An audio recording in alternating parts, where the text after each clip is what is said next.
Hi everyone. We will start like 10 minutes later so that everyone has a chance to grab food, sit down, and yeah, so that we're all settled.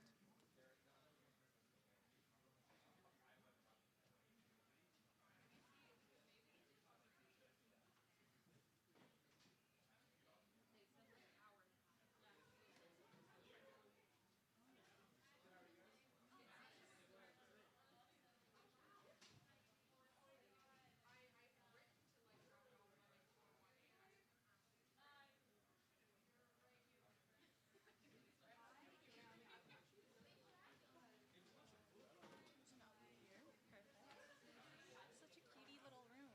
I know everyone's so like compact together. I like your top. Thank you. You shared the slides, right? Yes.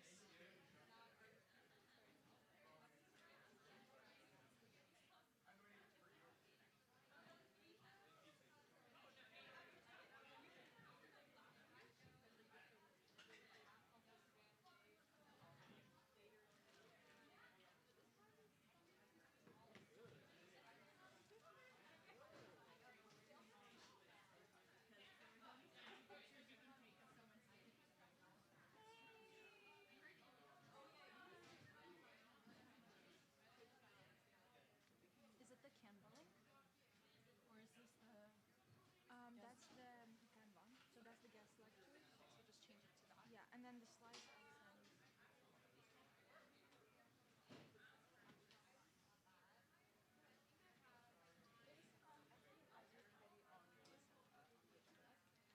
Edward wanted to say something. He will be in the statements first. Right, right. With Yeah, yes, yeah, yeah. yeah.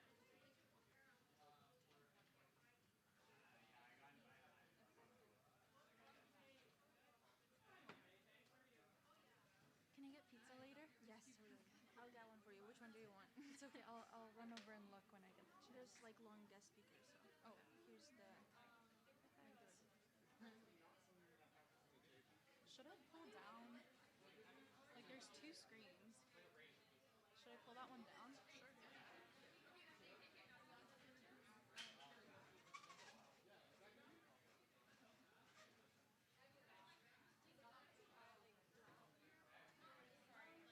Yeah, I delayed by 10 minutes, so we'll start. Thank you at so much. 5:40. Yeah, no worries.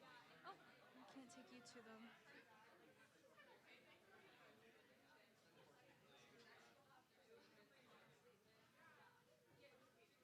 Okay, so it's saying I can't open the slide because Oh, this it's like message? forwarded from a message.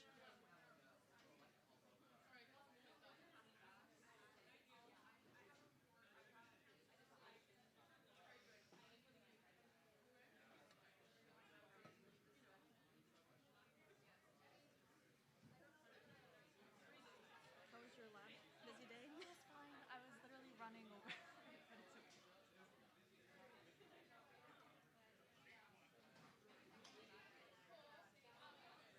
So the slides for the guest speaker are already on the thing. They're on the presentation, but I'll delete them. Should I delete them? No, I can keep.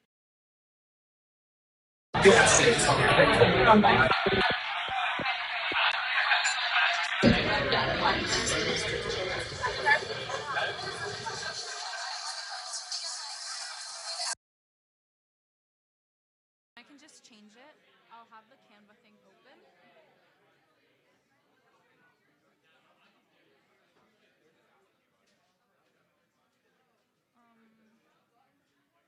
I'll open. Okay.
there. I can present it.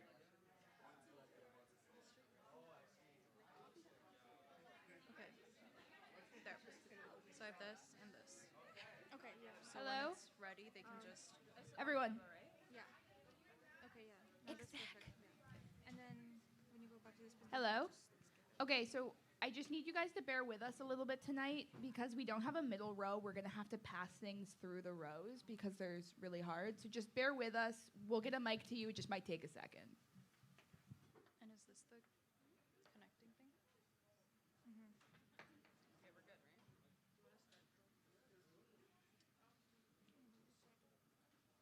I think it's just loading. I don't think there's anything to project on this one. Or does that work?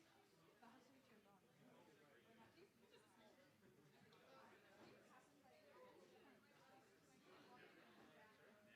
Should be working.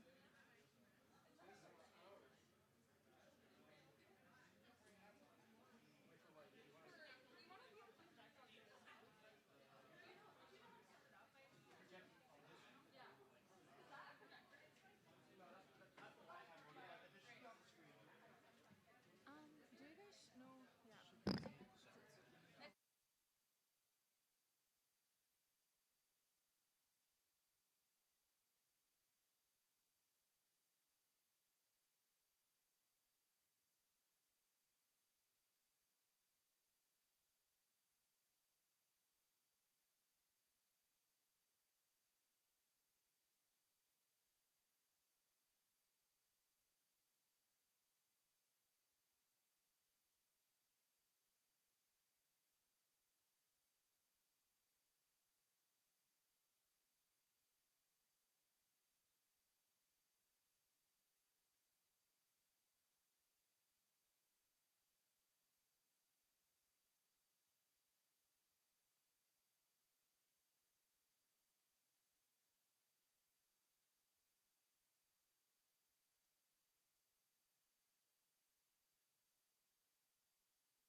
Hi, everyone. Thank you so much for joining us today in a different setting. We're going to go ahead and get started, so I ask that you guys kind of settle down so that we can begin. Okay. I now call the meeting of the Alma Mater Society Assembly to order at 5:38 p.m. We begin with an acknowledgement that Queen's University is located on the traditional lands of the Huron-Wendat, Mississauga of the New Credit, Anishinaabe and Haudenosaunee peoples, known as Cataraqui or colonially as Kingston. The AMS Assembly, a legislative body of the Alma Mater Society, aligns with the AMS's commitment to recognize the importance of these lands to Indigenous peoples who have existed since time immemorial. As settlers on this land, we acknowledge our continued benefit from systemic structures that marginalize Indigenous peoples. We are grateful to these lands where we eat, live, and play for sustaining us and giving us the gift of life. The unjust acquisition of these lands occurred through the Crawford Purchase of 1783, a land treaty upheld by the First Peoples but later undermined by the British Crown and the Canadian government. This history of numerous broken promises and treaties continues to impact Indigenous communities today, and recognizing systemic oppression is our duty to actively listen to and amplify Indigenous voices, addressing both past and ongoing injustices for meaningful, positive change. Therefore, this acknowledgement is a call to action, committing us to understand and respect the history and ongoing struggles of Indigenous peoples. As the Secretariat Office, we strive to ensure the voices of Indigenous peoples are amplified, as well as provide resources on how we can facilitate and help in advocacy. As settlers on this stolen land, we must continue to educate ourselves and strive to decolonialize every layer of our governance system and curricula. This land acknowledgement is a call to action. Our words are not enough. Okay, hi everyone. My name is Julie Choi. I will be serving as the Speaker of the Assembly. I'm here to maintain order, ensure fairness, and guide us through the rules of procedure. Please take a moment to scan the QR code displayed to check yourself in. This ensures that your attendance is recorded for the quorum, appointment policy, and voting purposes. We'll give some quick housekeeping notes while you guys are scanning the QR code. So we will take a break to allow individuals to break their fast and pray from 6:50 until 7:20 p.m. for Ramadan. I will give you guys another minute or so to scan the code.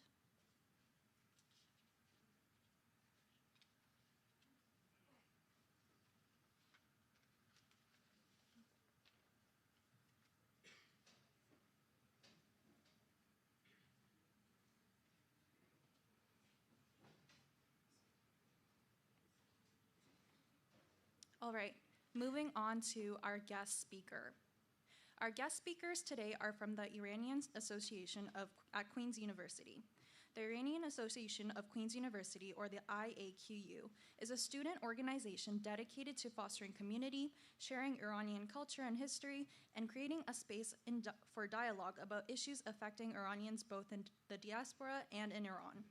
Today's presentation will be delivered by IAQU member Sarah, Maral, Amitis, Alia, Alina, and Melina, students at Queen's University speaking on behalf of the association. The presentation is being shared in recognition of International Women's Day, a global moment to reflect on the strength, resilience, and leadership of women. In this context, the speakers will highlight the voices and experiences of Iranian women. Please welcome them.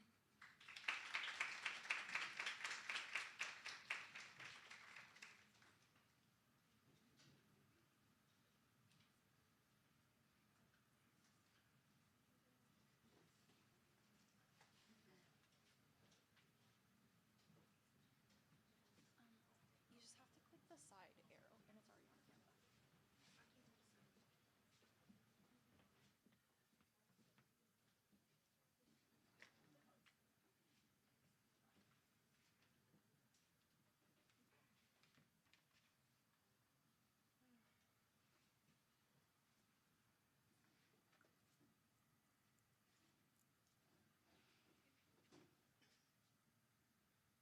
Guys are good? Okay. Hi, everyone. Good evening. On behalf of the IAQ, we wanted to thank you for inviting us to speak. We'll discuss Iran's current crisis, its origins, and its connection to International Women's Day. Before we begin, let's clarify our purpose: to accurately represent Iranian culture, history, and struggles, highlighting real Iranian experiences. Some content may feel difficult, so feel free to step out and seek support from the Peer Support Center available tonight as written.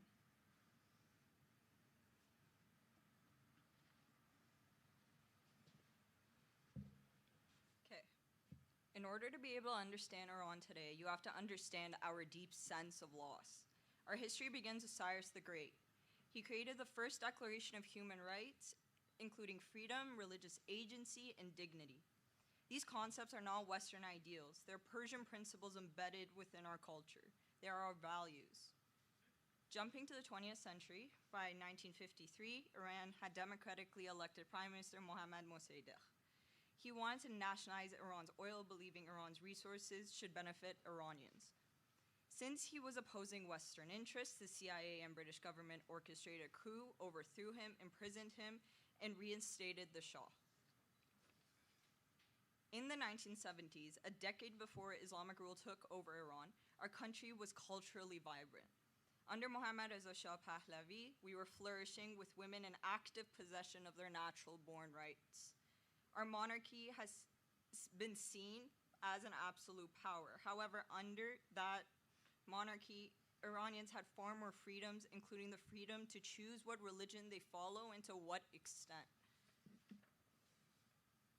By 1979, we were promised a revolution of freedom. We were delivered something entirely different. The 1953 coup of Prime Minister Mossadegh had created deep anti-Western sentiments within Iran, and by 1979, the widespread dissatisfaction with the Shah led to this revolution. Our promise of revolution, our promise of freedom, was a complete lie. The mullahs rose to power through exploiting Iranian public outrage. They were able to secure their power through religious messaging and propaganda, very similar to what we're seeing in social media today. They present themselves as defenders of the people. In reality, they were an extremist group. They commit enormous acts of terror, including setting the Cinema Rex on fire. It resulted in killing over 600 innocent Iranians. They framed the Shah, radicalized the public, and secured their control. All alternative voices were silenced, freedom was stolen, and our justice was betrayed. On August 1978, this regime set the Cinema Rex on fire, killing over 600 people in order to secure their power. Now the same regime is attacking its people again, attacking Ras Grand Bazaar, a vital cultural and economic hub similarly to what the cinema represented. This violence seeks to destroy our beloved institutions, instill fear, and shift blame. So, after the 1979 revolution, its leader, Ayatollah Khomeini, quickly reshaped Iran into an Islamic state, despite the country's religious and cultural diversity. Women who had marched alongside men for political change in 1979 were now stripped of their rights at nearly every single level. Female judges were dismissed from courts, and a system of gender apartheid was introduced that dramatically restricted women's social, political, and legal rights. At the same time, the regime began targeting religious and cultural minorities that it viewed as threats to its envision of a unified Islamic state. After religious freedoms were effectively abolished as a human right for Iranians, members of the Baha'i faith were banned from practicing their religion, their leaders were executed, and their religious sites were destroyed. Kurdish communities, which are an ethnic minority in Iran, also faced heavy military repression and political crackdowns. These were only some of the very many minority groups affected in Iran. Anyone who did not conform to the regime's narrow ideological vision of the state was increasingly facing persecution. Within a very short time, the revolution's initial promises of freedom were replaced by an authoritarian theocracy built on state censorship, surveillance, and strict social control.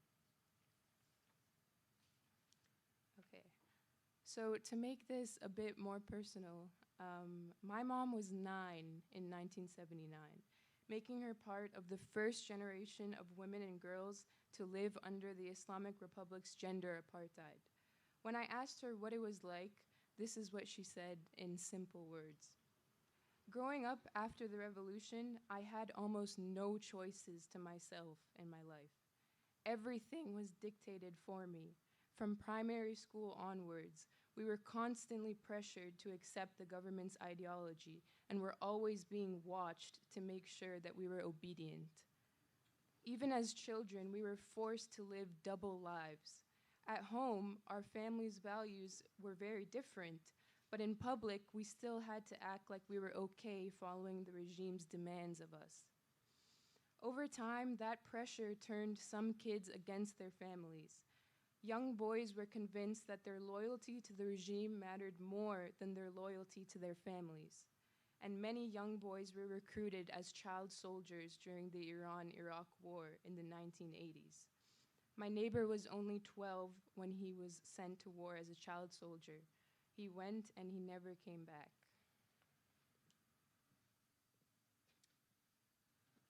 The regime enforces control through persistent machinery of fear. Led by the Islamic Revolutionary Guard Corps, the IRGC, designated as a terrorist organization by Canada. Political activists and civilians face systematic abuse, torture, and coerced confessions. This ongoing oppression was highlighted by the death of Mahsa Jina Amini in September 2022. She was a 22-year-old woman detained and abused by the morality police for allegedly improper hijab. Her death sparked widespread protests under the slogan, "Woman, Life, Freedom," underscoring that such incidents are not isolated. Okay, so I'm gonna share a little story with you guys. So in 2014, I was a 9-year-old girl. On this particular day, I had decided to wear my purple and green bracelets, and as you can see, I luckily had a headscarf that matched. I loved to match when I was 9. I was walking down the street after lunch with my dad, and a gust of wind came over me, and my hijab fell off my head. I kept walking, I didn't notice, and then all I hear is, "Hey, stop." There's a man yelling at me from behind me. I turn around, it's a police officer. He told me to put my hijab back on. And apparently I was taking too long. I was 9 years old.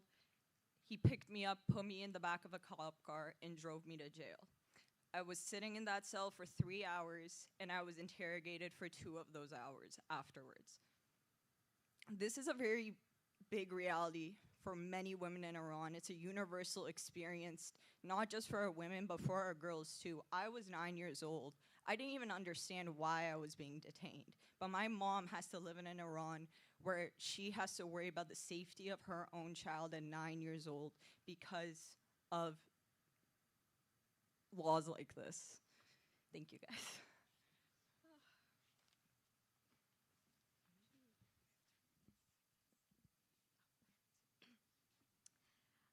But here's what the world misses.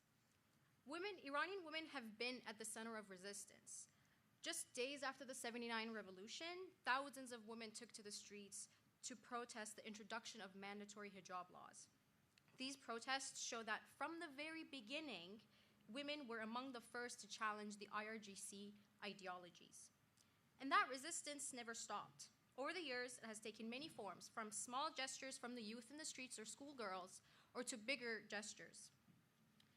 During the 2022 uprising following the killing of Mahsa, the girl who was mentioned, the world saw this resistance again. Women and girls cut their hair in the streets, burned their mandatory headscarves as a symbol of defiance against the systematic repression. We've also seen athletes take risks, like members of Iran's national soccer team. So this one's for my student athletes. During their first game in the FIFA World Cup, the players refused to sing the regime's anthem, a silent act of solidarity with the women and people. The players were called to a meeting with members of the IRGC that heavily monitored them in Australia. They were threatened, told that their families would face, and I quote, violence and torture if they did not sing the national anthem for the next game or if they joined any political protest against the regime. And they were forced into a military salute in the next game. And in Iran, on the national TV, their act was labeled as treason, which is a capital offense punishable by death. On International Women's Day, these players used the universal SOS hand gesture on the bus when leaving the FIFA village. What these moments share is that these protests were never led by politicians or institutions. They were led by ordinary people, athletes who risked everything for a moment of truth. In a stadium watched by millions, their silence became the loudest voice. Despite attempts by the regime to suppress them, Iranian women are excelling in various fields, embodying what the Islamic regime fears: their success and refusal to be silenced. From a Nobel Peace Prize winner to groundbreaking mathematicians and courageous activists and athletes, we remember their names because every name is a story of resistance and every story is a step closer to freedom.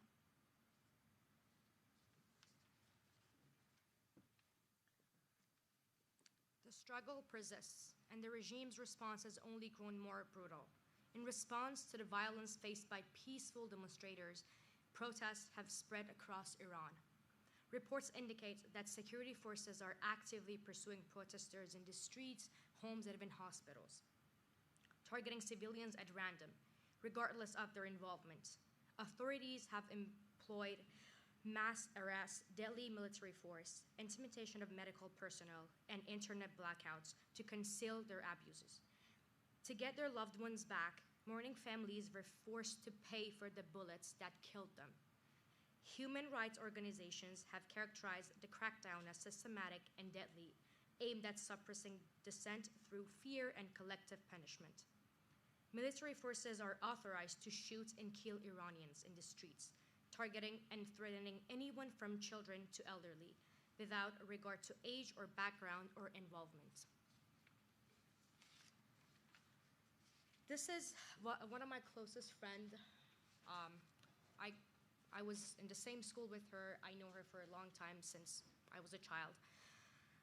Her close friend was shot to death like in January 8th and 9th. I'm going to play a video of her telling her story and her friend's story.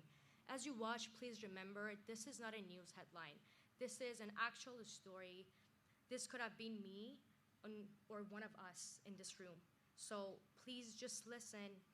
And this is just one story from the 2-day massacre of January 8th and 9th. I know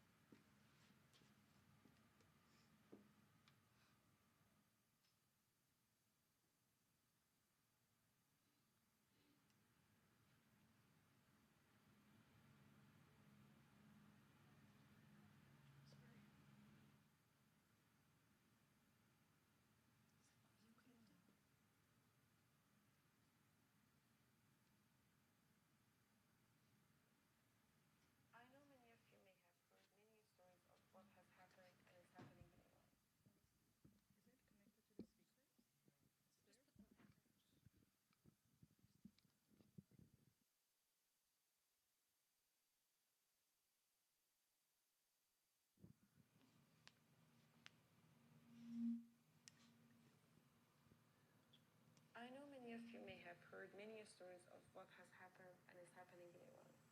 Today I want to talk about Tina, someone so near and dear to me, and how she is no longer with us. On the night of January 9th, Tina along with her mother took to the street in protest in Hafez area of Tehran. She was not armed, neither was she violent in any way. She was only there for a chance at freedom, like so many others alongside her. That night, she was fatally shot with live ammunition by the hands of the Islamic Republic's forces. Her family, however, was unaware of what had happened to their daughter, no idea of where she was, until 7 long crushing days, they finally identified her body in Kahrizak. Tina was one of the people I held most dearly in my life. I looked forward to going to work every day because of her. She had a heart so full of love and warmth. I'll always carry her memory with me, and from the bottom of my heart, I hope she's remembered for her kindness, her courage, and the love she gave to all the people around her.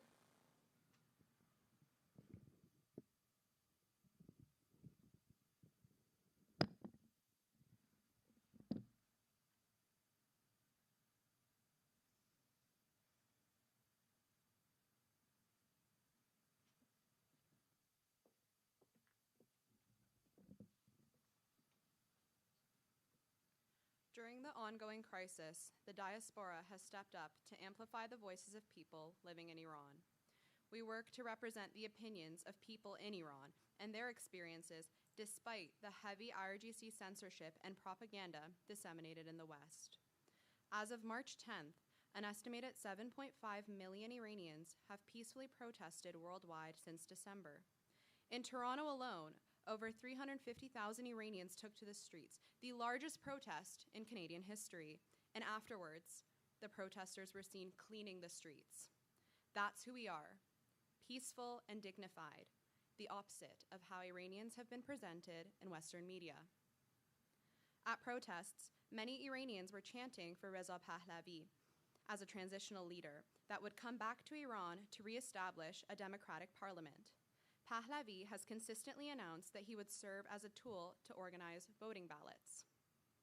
Pahlavi's vision is for a democratic, secular republic with a separation of religion and state and human rights for all. For many, he represents a connection to a time when Iran was more open. But again, Iranians are not unified behind any one leader. Kurds and minorities ask hard questions. Others stay silent. This said, at the end of the day, what unites us is not agreement on the solution. It's agreement on the problem. The regime must go. Now to address some frequently asked questions. Note, the simple yes or no answers make the Iranian opinion appear monolithic. Let's be clear, it is not. These answers can and should be challenged, especially as the war continues. These simple answers serve as a learning base for higher understanding, where nuance can be understood. Let's remember, we are all against the slaughter of innocents and civilians. Do Iranians like war? No, of course not. We are scared for everyone. Are many people happy with foreign intervention? Yes. The IRGC must go for everyone's long-term safety. Right now, the same foreign powers that came into Iran and installed the Islamic regime are coming back to save them from it. Iranians are the most scared about this, but the occupancy and the crimes of the regime cannot continue. Are we happy seeing bombs? No, again, of course not. But we are continuously devastated by IRGC terrorism. Lest we forget the grief of 80,000 people killed, lest we forget 36,000 people killed in 48 hours, lest we forget that the IRGC funded terrorists in neighboring countries, lest we forget how the IRGC has the blood of Lebanese, Syrians, Yemenis, Iraqis, Pakistanis, Afghans, and people all around the world, lest we forget the past 47 years, which would have continued without intervention. Was this intervention a devastating final resort to removing the Islamic regime? Yes. The luxury of waiting for an ideal option did not exist. Let's stay vigilant, informed, and watchful of this intervention. If this war ends, it needs to happen when the IRGC can no longer take control of Iran. Let's continue advocating for a free Iran and having faith in Iranians. If the world only acts when bombs fall, then what are we supposed to hope for?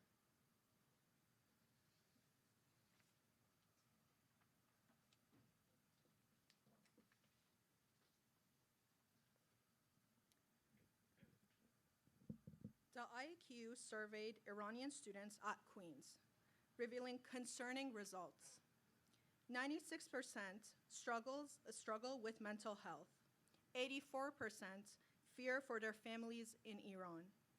81% have difficulty focusing on academics. 75% feel a lack of belonging.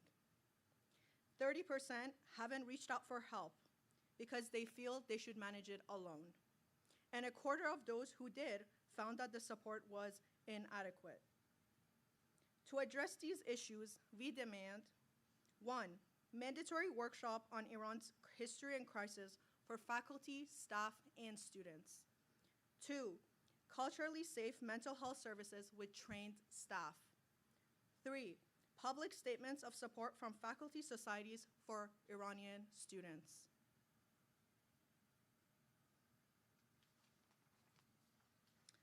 This International Women's Day, we continue grieving for the women of Iran. We continue amplifying their voices and experiences. Zan, zendagi, azadi, man, mihan, abadi, free Iran.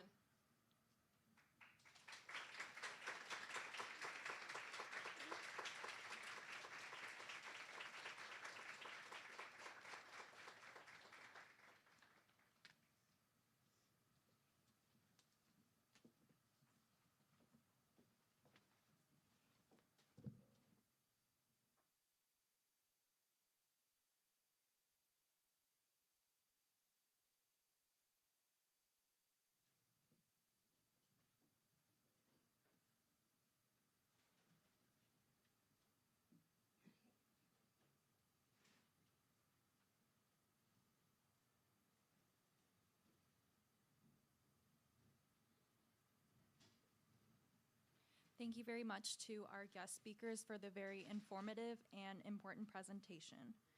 We will now move on. Just one moment, sorry.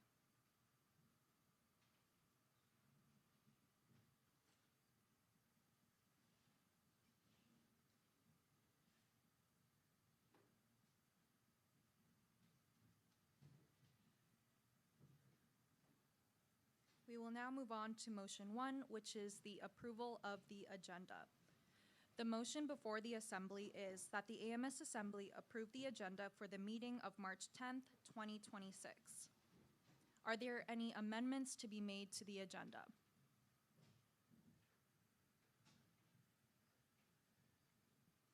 Seeing none, I will call the question on the main motion. All those in favor for the approval of motion 1, please raise your placards. Those opposed? Any abstentions? The motion is approved. Now we will move on to executive reports. Firstly, we have Vice President Elena Nerzinski. Hello? Oh, okay, yeah. Thank you to our guest speakers today for the very important and informative and powerful presentation today. And thank you to all Assembly members for attending our meeting today. Apologies, it's not in our usual Wallace Hall, keeping everyone on their toes with switching up the location. There's no updates outside my written report, but I'm looking forward to presenting the VPOPS report to you all at the CAGM on March 24th. Please be there. Thank you very much. Next, we have Vice President Parisa. Hello, everybody. I also want to start by thanking Iranian Association of Queens for sharing really thoughtful insights and for amplifying a lot of voices today. I think your presentation and your words added a lot of depth to this assembly. So again, thank you. My only update since my written report is that I attended USA this weekend with Commissioner Balai, staff, and delegates. We had a very productive time. We passed 3 papers regarding tuition and ancillary fees, AI, and credit mobility. The delegates were very well engaged, and we submitted over 20 amendments to the plenary floor. Other than that, I'm working hard to support my team and other portfolios, and I'll end this off to say that hopefully today we can get out of assembly soon and enjoy the beautiful weather. Thank you. Thank you very much. Just a reminder that you guys have the opportunity to ask questions during the question period. We will now hear from our observer members. Once again, questions can be directed during the question period. Firstly, we have Chairperson George. Hi, everyone. Thank you for coming today. I have a couple updates regarding the board. So first off, of course, we have the corporate annual general meeting coming up this March 24th, where the election process for both the 2-year and 1-year term candidates for student directors will come forward for the assembly voting members to vote on. Further, there's also the community director positions that will come forward for an appointment to the corporate general meeting, as well as the bylaw amendment changes in respect to the executive discipline, suspension, and removal policy amendments needed. So those bylaws were prepared by our legal opinion from our lawyer around what is the necessary wording for our bylaws to be amendable to the appropriate policy that we're hoping to bring forward at the following assembly. With that, as well, for the CAGM, we did finish up the interview stage from the nominating committee. Elena and myself just finished that up actually 30 minutes ahead of the assembly starting. So we do have the finalized candidate slates that will be getting informed tonight that they were successful in moving forward to the assembly. We did have a high application rate this year, with higher than I could find within the last 5 years. So that's really great, with over 15 students applying to be a director. With that, as well, other board matters are the committees are largely wrapping up their progress and making sure remaining policies that are in their update and final review cycles are being brought for the March board. Outside of this, it's largely preparing for training, transition, and onboarding for our directors, as well as transitioning for any interim chair periods. Lastly, I'll leave off with the board meeting and regarding the conclusion of the consultation period as of March 7th from what the request of assembly was around the executive discipline policy. So those concerns are now being consolidated, and myself, the vice chair, and the general manager will be looking at how to incorporate those, and if we can't incorporate them, to make sure to have a rationale or response ready for the assembly so that any questions or concerns can be answered. But that will all be brought at the corporate meeting and the following assembly. Thank you very much. Secondly, we have Senate Caucus Chair Koner. Hello, everyone. I have one addition to my written report. Is we had a special meeting of the caucus earlier last week, and we discussed on what kind of questions we want to submit to Senate for March regarding clarification on how the university seeks to deal with the changes in OSAP. If there are any other questions from students here, I'm happy to take them. You can also reach out to me if you have any questions about OSAP changes, etc. Thank you so much. Thank you very much. Thirdly, we have undergraduate trustee Calvin. Hi everyone, I hope you're doing well. The Board of Trustees met this past Friday for open session. I included a couple items of information in my report, but one thing I'd like to raise is that we received the student mental health policy annual report as an item of information, and it outlines that equity-deserving students, such as students with disabilities and students of color, are disproportionately facing lower rates of mental health. And so if there's anything that your specific societies or faculty societies are doing in terms of student mental health, if you could let me know, send me an email or reach out to me, that would be fantastic. Thank you. Thank you very much. Finally, we have our SOC President Bay. I have nothing to add to my written report. Thank you. We will now move on to statements by students. We will first hear the statements listed on the agenda, and then I will open the floor for any other students who wish to speak. Firstly, we have the chair of the Student Activity Fee Review Committee, Secretariat Reddy. Hi, everyone. No big updates on our end, just that we've completed audits and have sent out our audit letters. Yay, thank you. Now I also want to invite Commissioner Tsai to present a verbal report as EAC Chair. Thank you so much, Julie. EAC, for those folks, Equity Advisory Committee. So we met a few weeks ago and plan to meet again in the next few weeks. We talked about the educational equity faculty scans. Thank you to everyone who've submitted them. I'm now just waiting on one faculty society. I really urge folks to submit that, since it's proven that it's opened up a lot of important conversations within faculties, and it's also given us a really strong sample size for assessing trends in educational equity at Queens. A common theme that I've noted is students often carrying the burden of equity work, and that the, dissemination of information varies significantly among faculties. Additionally, I plan on developing a compiled report with recommendations and analyzing using an EDII maturity scale.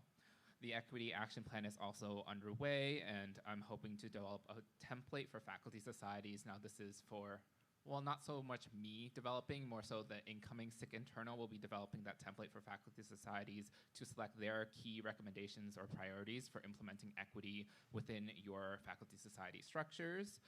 There's also the recognition policy review, which will be finished by the end of the month.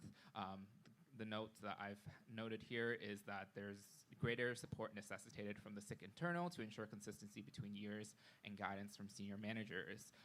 If there's anybody who has any questions or suggestions, please feel free to reach out to me. Thank you very much. As a reminder, students may also indicate or submit a statement for inclusion on the agenda in advance using the governance form stack. At this time, the floor is open for statements from any other student. Are there any statements to be made?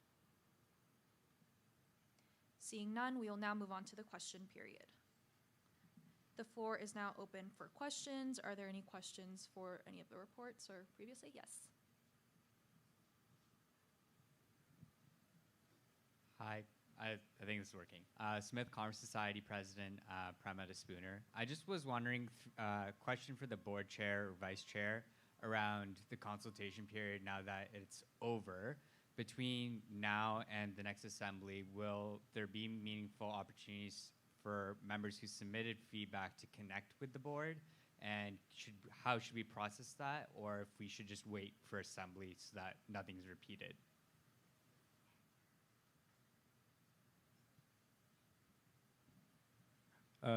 Thank you, Prem. Yeah, that's totally open, actually. That would be preferred. One limitation I did have is an ability for everyone to be comfortable with submitting is it wasn't an anonymous feedback, so I couldn't tell necessarily. I only was able to gather that the two submissions were from assembly members. So any assembly member who were one of those two submissions, or if you were not, feel free to meet so that I can we can have a deeper meeting, and also if you have any questions or concerns around kind of the current direction of the changes, then we can kind of talk more and before it comes to assembly in a final. Not a final version, it would be coming to the board 2 days after that assembly. But yeah, thanks. Thank you very much. Are there any further questions during this period? Seeing none, we will now move on to the business arising from the minutes, followed by new business. We will now consider motion 2, which states that the AMS Assembly approve an extension for the release of the February 10th, 2026 meeting minutes until March 24th, 2026.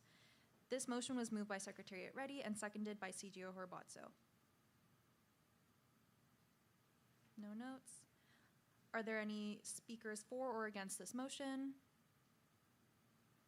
Seeing none, I will call the question. All those in favor, please raise your placard. Those opposed? Any abstentions? The motion 2 is carried. We will now consider motion 3, which states that the AMS Assembly approve an extension for the release of the March 3rd, 2026 special meeting minutes until March 24th, 2026. This motion was once again moved by Secretariat Reddy and seconded by CGO Horbatso. Are there any speakers for or against this motion? Seeing none, I will call the question. All those in favor, please raise your placards. Those opposed? Any abstentions? Motion 3 is carried. We will now consider new business.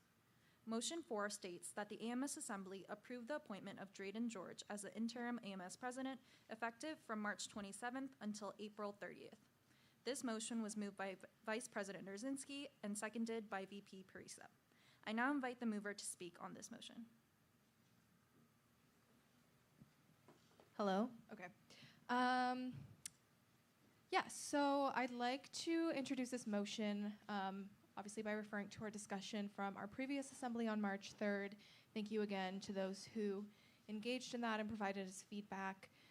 Given the circumstances that the AMS is currently in, we do believe that Drayden is the best candidate for the role of interim president to finish off the year. Drayden has spent 4 years working at the AMS and has extensive knowledge on AMS policies and procedures through his various roles. He's built working relationships with the many current AMS staff, senior managers, and perm staff, which will aid in his transition to the organization should he be approved by Assembly. Some other major accomplishments from Drayden for the AMS include leading the busset agreement negotiation in 2024-25, establishing the club's grant fee in 2023-24, and leading the revamp of several corporate policies, including our internal purchasing policy, board manual policy, and risk management framework. Importantly, Drayden was elected by our undergraduate body to serve as the next AMS president. This demonstrates familiarity from the student body, which is another integral piece to our decision to appoint. Finally, logistically, it makes sense, given that this role has roughly 7 weeks left. I do want to point out that Drayden would ultimately finalize his duties in his board chair capacity before stepping into the role to avoid any conflicts of interest, but also to ensure the board is operating and finalizing some larger projects that we've been working on for the year. If anyone has any questions, I invite them. Thank you very much. Debate is now open. Are there any speakers for or against this motion? Yes, Prem. Smith Commerce Society, Prem Spooner. I guess more so a question. We're in a unique period of time, kind of a transitionary period for faculty societies as well as the AMS. And kind of one concern I have is just, transition of knowledge. And I just want to first by saying the current VPs have been amazing in kind of navigating this transition process, but would be interested to hear, if this is approved, how those discussions will unfold, and if the incoming president is willing to have those discussions with faculty societies, or if that will be supported mostly by the VPs. Yeah, from discussions with the VPs right now, the approach would be is essentially right after that initiation date is I would take on the responsibility and accountability to do that. And so I'm currently on, from an internal sense, already kind of pre-setting up the function within my transition meetings, but also to allow it so that the current president's portfolio is having someone to report to once that 27th date hits. I think in the meantime, I would continue to direct them to the executives just in regards to respect the role of the chair and not to overstep that scope of the board. But yeah, outside of that, it would be readily available, and I would be likely reaching out within the first week period to kind of touch base with all the FactSocs and also try to gather insight on when the timeline is for your guys' incomings outside of just the execs that are already elected, and if I can touch base with them as well. But yeah, just to add to that, I mean, I know VP Parisa and I have already had, I think, a very good chat with FactSoc presidents, and we are definitely interested in moving forward any projects that the former AMS president had left open. I know I have some meetings that I'm looking to book with some people to kind of organize and find our footing with that and carry that on and hopefully tie it up for the end of the year. But yeah, the idea is that obviously come March 27th, Drayden would be able to step in, have a handle and knowledge on what's going on, and then take over those discussions from there. Wonderful. Are there any further speakers for or against this motion? Seeing none, I will now call the question. All those in favor, please raise your placards. Those opposed? Any abstentions? Motion 4 is carried. We will now consider Motion 5, which states that the AMS Assembly approve the ratification of Drayden George as the interim AMS president, effective March 27th until April 30th. This motion was moved by VP Parisa and seconded by VP Nerzinski. I now invite the mover to speak on the motion. Hello, everybody. You've heard me say this before. This motion is procedural. All senior managers under the VPUA portfolio and the executive, they do need to be ratified upon entering the position, so this is just doing that. Thank you. I would now invite Drayden George to say a few words to introduce himself or to share the next steps that he envisions as he prepares to step into the role of interim AMS president. Yeah, I guess I'll go back to my campaign. So affordability, transparency, and engagement.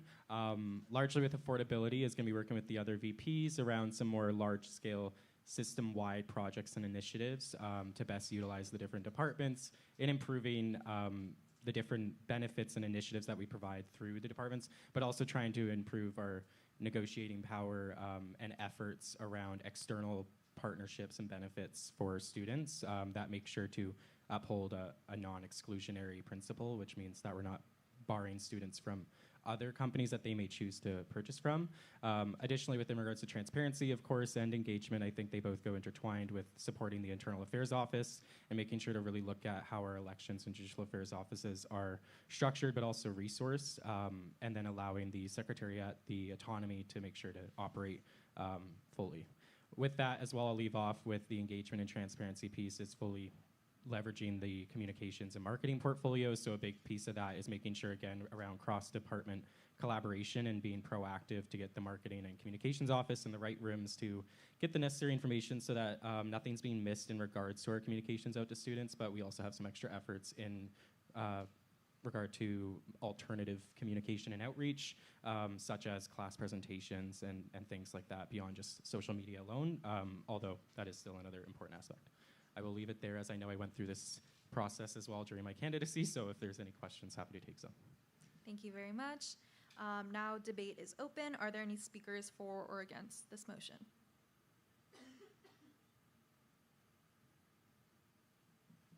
Yes. Are there speakers? Sorry for another question. But I was just wondering in terms of, if you could just clarify maybe like what you're hoping to achieve in this transition period versus kind of what your objectives are as the president, just to make sure that things are like feasible, because I think what you just mentioned is quite a bit.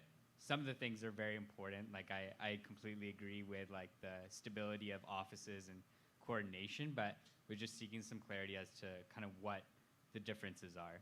Yeah, for sure. I think the focus on the transitionary period is, of course, not only kind of performing the process that is typical of a regular elections year, but also largely making sure that we're getting the president's offices into a proper flow with regards to reporting and things like that. Of course, also the trickle-down effect of that is making sure our VPs are not being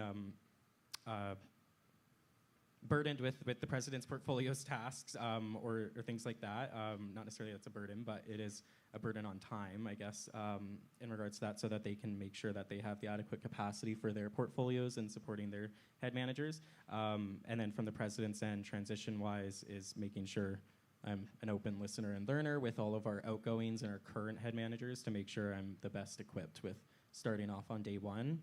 The idea is that it would be much better that it's coming in on me first as if it was a regular year than if it was like a gap for a month. So making sure weekly's already set up and the budgeting process and goal planning templates are already on way and stuff like that.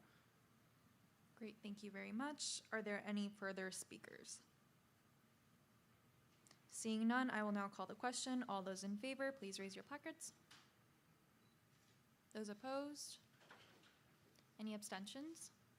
Motion 5 is carried, and this marks the end of new business. We will now move.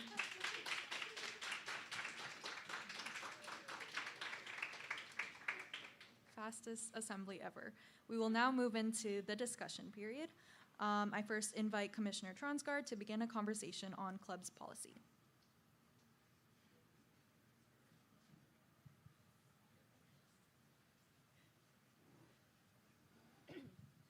Hello, everybody. As you know, we are changing the club's policy, and when I mean change, we're overhauling it. So this just serves as a space where people can bring up concerns or questions. I think a lot of the ones faculty societies brought up was what's going to happen to dual ratification.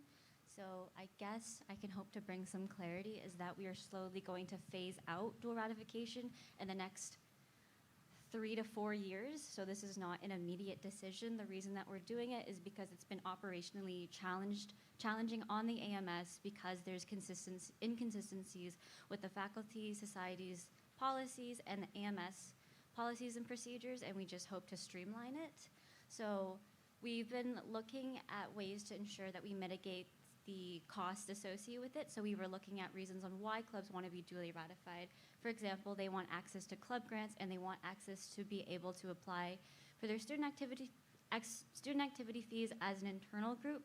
So the way that we're going to mitigate it is that in the next couple of years, we hope that the AMS Clubs Commission can establish a new club grant or at least an increase where then we will allocate a portion of the grant to all student groups, meaning that we're hoping to decentralize club funding and ensure that there's greater accessibility to all student groups, including ones that are impacted by the phasing out of dual ratification. Another sense is in regards to student activity fees, we're currently going to be coordinating with the AMS Internal Affairs to transition duly ratified clubs as internal student groups to still retain their fees as an external group.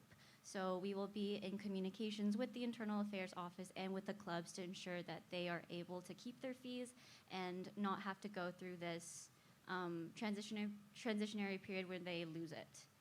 In regards to clubs that want to be part of AMS club events, such as the Tricolor Open House, we're currently coordinating with the Queens Athletics and Recreation Center, where we'll be inviting all student groups to the Tricolor Open House, which meaning that those that want to participate are not going to be ineligible for that. And we hope that this sparks greater participation in school spirit. So do I have any questions in regards to dual ratification?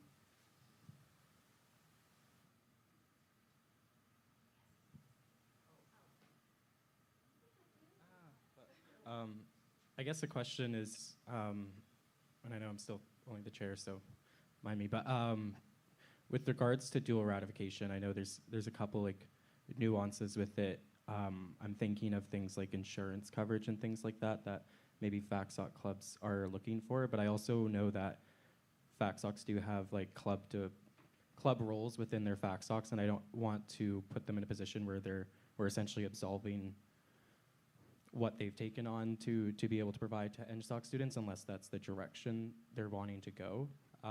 The other thing I worry about is the disincentive towards becoming a ratified club if one has to choose between one or the other. The idea, and most times within clubs policies when there are changes, is to expand the ability to be ratified, not limit it. That is because we would prefer, I would think, the assembly, that we would rather have more clubs that are under clubs policy and other policies that assure safety and harassment and discrimination policy requirements, hiring requirements and things like that, maintaining a constitution and stuff. Of course, an unratified club isn't required under any of that, minus the student code of conduct. Further, I would lastly leave off with this other club resources outside of grants. I would worry about a perceival of unfairness by the clubs themselves, because even if we open Tricolor Open House, there's only so many tables. I don't know if it's still around the 150 range from ARC for the number of groups they can get. But I'd be curious how we would be able to like match all our resources to allow it to be accessible, given that we're putting clubs into a position to choose essentially between being ratified by their FACSOC or the AMS. But I think you bring up really valid concerns, and these are conversations that we've been having with the faculty societies throughout this entire year. So we're still in conversations. In regards to the insurance, I'll let this on to Alyssa because she's the one coordinating this. Sorry, we're good. Hello. Yeah, I can speak to the insurance piece only partly because this is something, as I've communicated with all the presidents, we're still figuring it out. There is plans to meet with our insurance provider to understand how that can be extended to clubs underneath faculty societies and if that is allowed, because I'm not sure when the last time that was reviewed.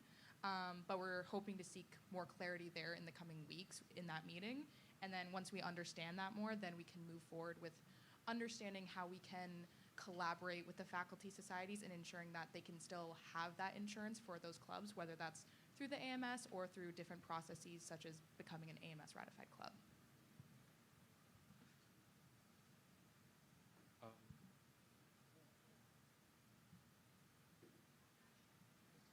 Is it on? Oh, it's on.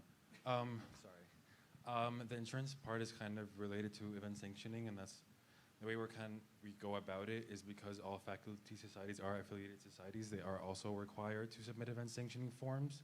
So any club underneath them, like for example, ComSoc, their clubs are kind of like committees, so they still require event sanctioning. So it doesn't really matter, and that's basically it. It just is going to continue the way it is. I think also just to speak on the point of wanting to put clubs under clubs policy, I think this is something that we've already tried to do in the past, and it just hasn't been working historically. Like, we barely keep track of the duly ratified clubs, and there hasn't been large institutional knowledge for the processes to ensure when jurisdiction issues arise. So the whole point of this is just to streamline and provide greater autonomy to faculty organizations while also providing them guidelines such as constitutions or part of requirements, again, to encompass harassment and discrimination in hiring.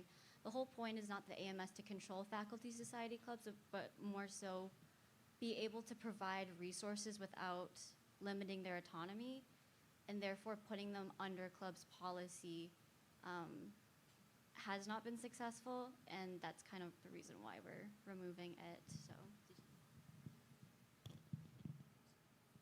was there like a, is there any survey data, I guess, that can be presented to show the indication from the current duly ratified clubs that that is the desire, and to resolve the concern of the currently non-duly ratified clubs about resource depletion, essentially, because what could happen if we're opening it up with non-ratified clubs for certain things like grants, for certain grant funding or Tricolor Open House, et cetera.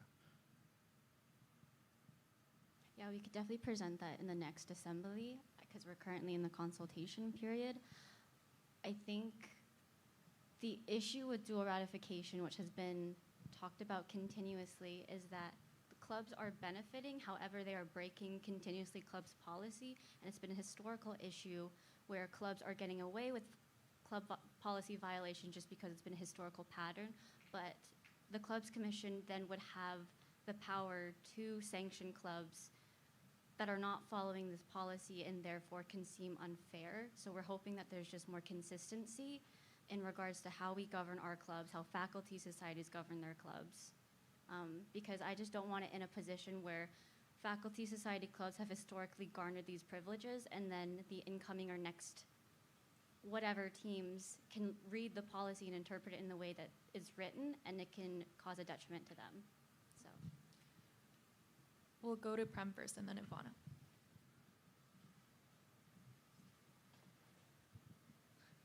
So thank you so much for bringing this to Assembly, and I just want to first say thank you for streamlining the document and condensing it. Like 43 to like 20-something pages is a lot better than a 43-page document, so thank you for streamlining the club's policy document. It's just more accessible. The question, I think, I have is why couldn't we, I don't necessarily agree with the phased approach on this, and the reason why is that leadership changes. And when leadership changes, people have different priorities, and I feel like this is just going to be deprioritized. It's dependent on people, process, things like that. Like this year, we may have very ambitious people that want to make this change, but 2 years down the line, we have no idea.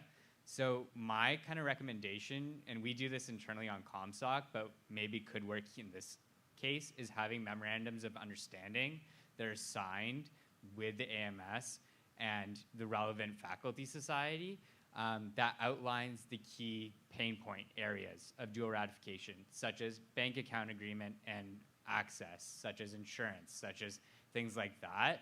I think that that would probably be much low effort approach rather than kind of going through this process. And there can be mechanisms of accountability maybe that we can incorporate in that memorandum of understanding to ensure that clubs within faculty societies are adhering to that. I think it's just a lot more accessible and practical for leaders to sign year over year rather than kind of thinking about this in a more structural way. And then the other point I will say on insurance is that, you know, it varies depending on where we also host events and things like that. Like if I host an event at Smith Toronto and downtown, insurance looks different, right? And so having those conversations I think is important. And just one clarifying question, sorry, I know I'm rambling, but one clarifying question is, would this just apply to dual ratified clubs with faculty societies and the AMS, or also between faculty societies? Because even though we don't like Eng that much, we also work with them on a lot of things.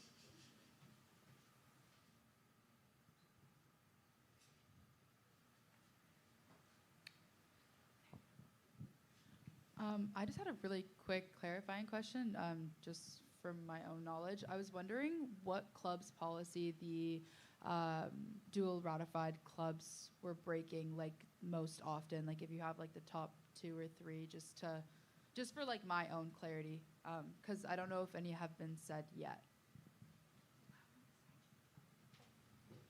Yeah, so a lot of the issues that we've had I guess I'll probably just do the most recent questions because that's in my head, and I'm sorry, Prem, I might have to ask again. Okay.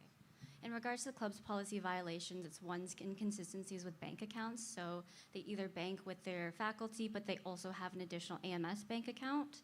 An additional one is a lot of the constitutions are just not updated annually or updated when we request them during re-ratification. So that's just, there's inconsistencies between their constitutions and what their actual clubs are functioning as, and they're not being updated as frequently as we hope them to be. So that's obviously also just an issue on our AMS club's side as well. But the reason, again, that we're trying to remove dual ratification is just because it's putting an operational strain on the clubs commission, where we think that the responsibility should be on the faculty societies, and we want to empower you guys to run the clubs the way that you want to with us, without us having to continuously interfere. And I don't really know what the right word is, but we want to provide the faculty society as much as autonomy as we can, and we think clubs policy, although historically clubs commissions in previous years have been a lot more lenient for those that step into the role in our reading clubs policy, a lot more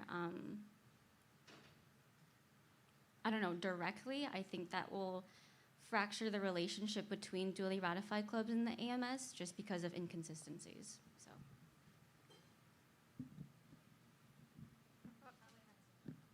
I just wanted to clarify something about insurance.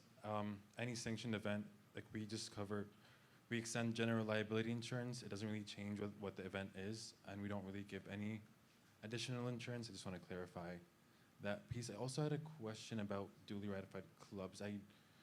Wasn't one of the things like the clubs' access to 2 different types of grants from their faculty society and AMS? Was one of the I'm asking, was it? Like, was it one of the things that you were thinking about when you were thinking about the duly ratified system. No, I'm saying like the revision, like the new redefinition of duly ratified clubs. It's like what, like you said that they have different privileges. What are those privileges? Like, or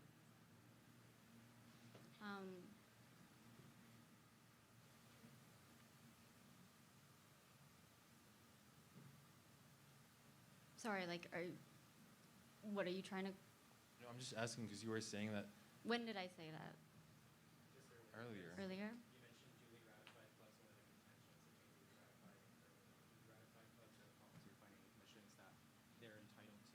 Could you please speak into the mic? Sorry.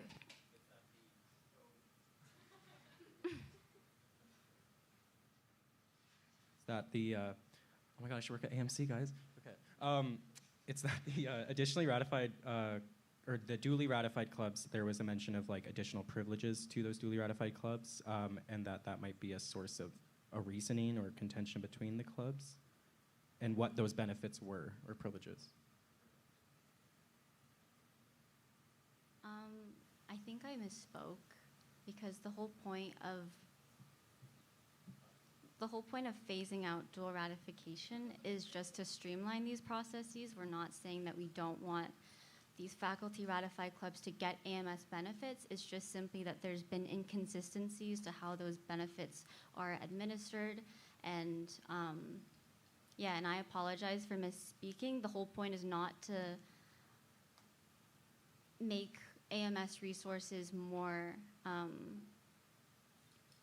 harder to get, but it's supposed to just provide our AMS clubs also easier access to it because, Alyssa can speak I would on even that. say that with proposed extension of club grants going to non-AMS ratified clubs as well, that would actually cover more faculty society clubs considering they'd be allowed to apply. So I think in terms of the benefits and even access to Tricolor Open House, it is really what Shion is trying to say is extending that to more groups on campus. But I did want to answer really quick just because you brought up a really great point, Prum. That is actually something we have already been looking into. Currently, I'm working with the general manager to look. I've never seen those MOUs, so it's very fresh of being introduced to them as we speak. But we're looking to see how we can integrate it and kind of the different options of what we could put in those MOUs. But you'll definitely be hearing about that in the summer because that's something that would be re-signed then. And then hopefully this continuation of removing dual ratification, but continuing the partnership in regards to our clubs could be done now rather than in that 3 to 4 year period. But in terms of phasing out, we can't necessarily penalize clubs to a policy that when they were ratified didn't exist. So that's the whole reasoning of that timeline, is because we want to ensure that they have some time to prepare to understand where they're going to be housed, whether that's under a faculty society or solely under the AMS. They have that period to undergo re-ratification and know what to expect in the future for their club. But you will be hearing more communication from me regarding the MOU piece for sure. Are there any further speakers for this discussion? Yes, Edward.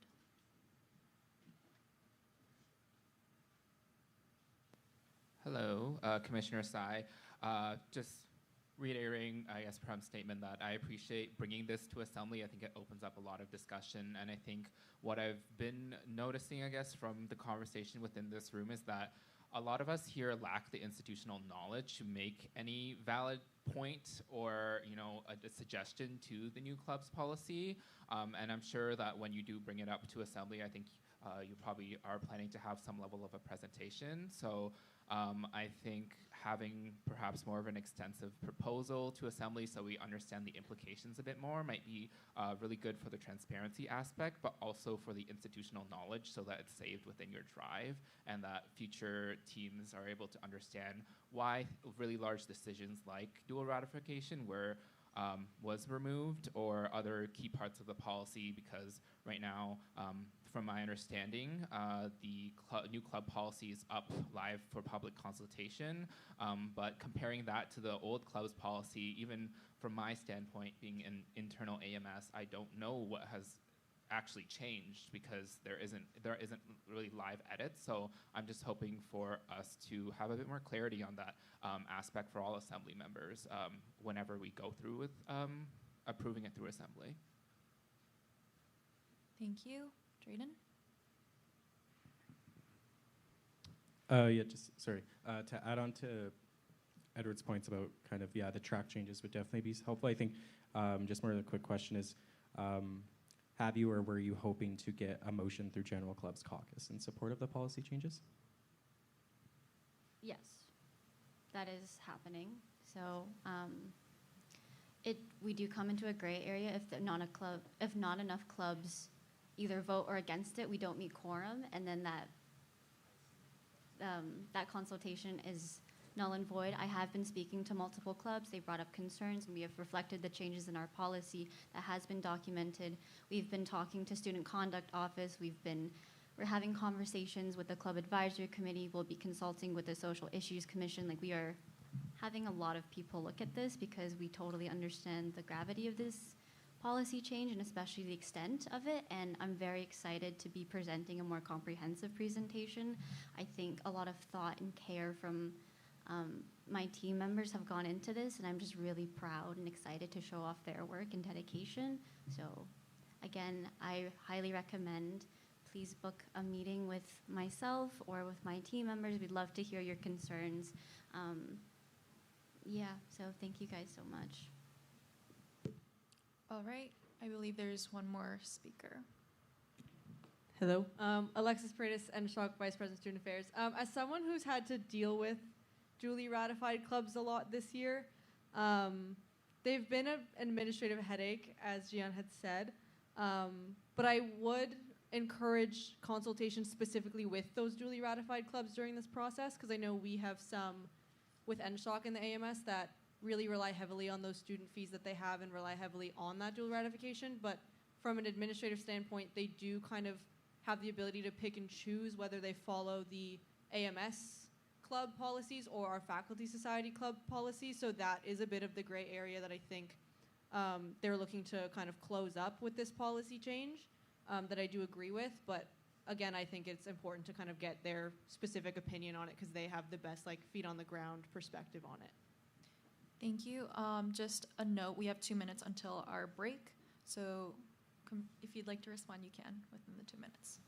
Hi, Alexis. Thank you so much. I think this is such a great suggestion. We have sent multiple emails asking for consultations from our entire club's population, but I think when dealing with student clubs, especially during midterm season, that engagement can be a little bit low. So definitely we'll be sending targeted invitations to targeted consultations, but I guess I would like your thoughts and insights to, if we are asking for consultations and they don't provide that feedback, what would assembly like for the clubs commission to provide to ensure that we are hearing student voices, even if we're not getting a response? There's 1 more minute. Do you think you can? Okay. Is there any potential or consideration for an e-vote for those duly ratified clubs at least, or ratified clubs in general? Yeah, we've changed club policy for the club caucus to be an e-vote. However, with the current general club caucus right now, or with last time, I think 10 clubs voted out of 300. So again, I'm looking for alternative measures to increase engagement. And was that e-vote specifically only for those there present, or during that time period? It was for all the clubs. Okay. And to their email, I would assume? Where else would I send them? No, that's fair. Okay, thank you very much. We will now take a break until 7:20 p.m. to allow individuals to break their fast and pray. So I'll see you all back at 7:20.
Hello? Hello? Hi, everyone. Instead of, having this break and then coming back and then spending like 10 extra minutes, I can move my discussion to next assembly and then we can adjourn the assembly right now. So if you so if you guys would, I hope we're meeting quorum, but all those in favor? Those who are not voting. All those opposed? Okay. Any abstentions? It passes. Motion. Assembly adjourned.